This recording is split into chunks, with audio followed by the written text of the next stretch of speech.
Brexit talks are entering their final stage and Boris Johnson is likely to concede a lot more to the EU than most people expect in order to get a trade deal, the General Secretary of Labour Leave has told Express. The British and European Union negotiating teams have resumed talks in London, in what has been described as the last week or so of substantive post-Brexit trade discussions. The bloc's chief negotiator Michel Barnier has offered Britain 15 to 18% of the quota European fleets currently take from British waters.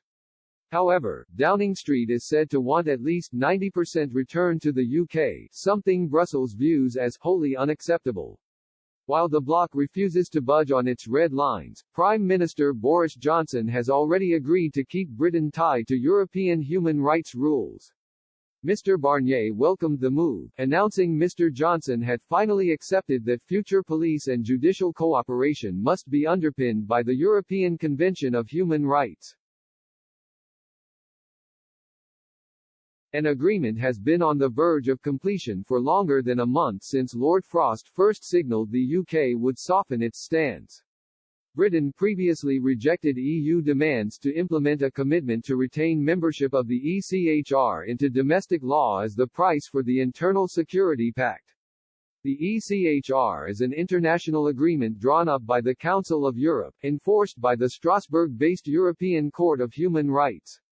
As Brexiteers fear the result of the 2016 referendum could be betrayed, in an exclusive interview with Express.co.uk, Ashford councillor and General Secretary of Labour Leave Brendan Chilton claimed Mr. Johnson is likely to make even more concessions to get a deal. He said, "For the EU, this moment is critical. They cannot allow a former member state to leave and appear to be better off outside the Union than they would be within. If that happens, that is just flicking the domino and the rest will fall. They are not going to be easy to us." He added, "We will get a deal, I think.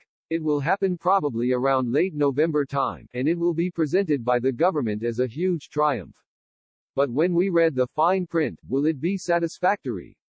Will it be Brexit?